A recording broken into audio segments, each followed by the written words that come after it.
Welcome everybody, welcome back to Tamara Recipes. Now recently I uploaded my curry rice recipe. Now I decided to make some turmeric rice similar to the one I made with the curry.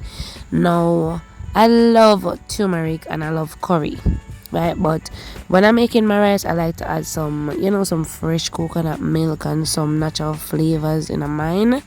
So today I'm back with another video and I hope you'll enjoy it. So let's get right into it.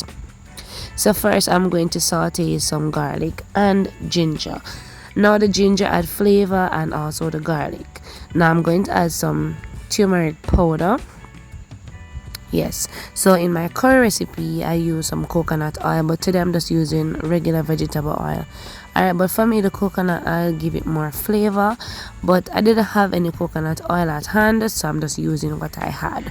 Alright, so just saute your curry powder and ginger and garlic in the oil.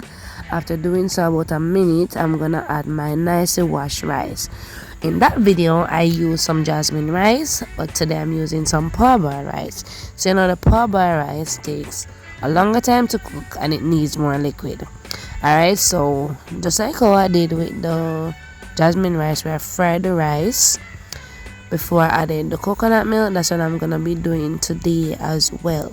So you wanna coat your rice nicely into the curry mixture. Afterwards you're gonna saute it for about 5 minutes, and then you wanna add your coconut milk.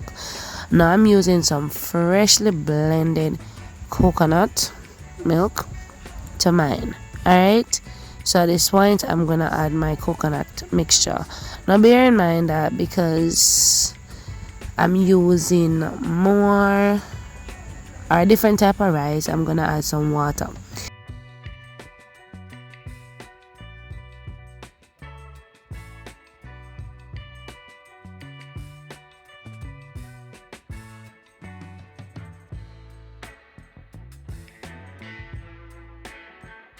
The container I added the coconut milk in, I'm just gonna add some water just to rinse it out, and then I'm gonna add it to the rice.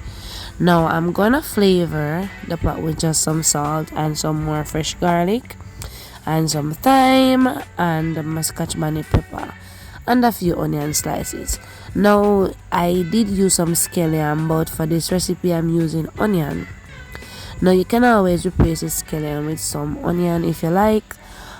Then you want to check the level of the rice. I knew that amount of liquid that I added was good enough to steam the rice. But what if yours need more liquid or need less? You just want to reduce it, alright, or add more.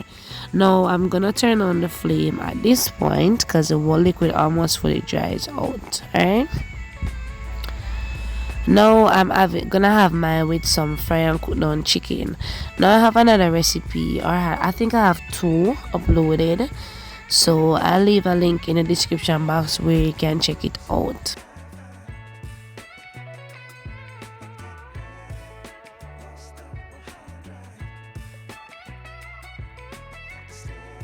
Now the chicken is all done. It is looking so juicy and nice, guys, just the way I love it. Alright, so for this recipe I didn't add any browning. Now the rice fully steamed, and it's not a very detailed video, guys, but I shared the most important points. So I hope you still enjoy the video, and if you try the recipe, as always, remember to give me your feedback. And thank you so much for watching, and please remember to give me a thumbs up and also share the video. Sharing is caring, and when you share, YouTube sees that you enjoy the video. Thank you so much for watching.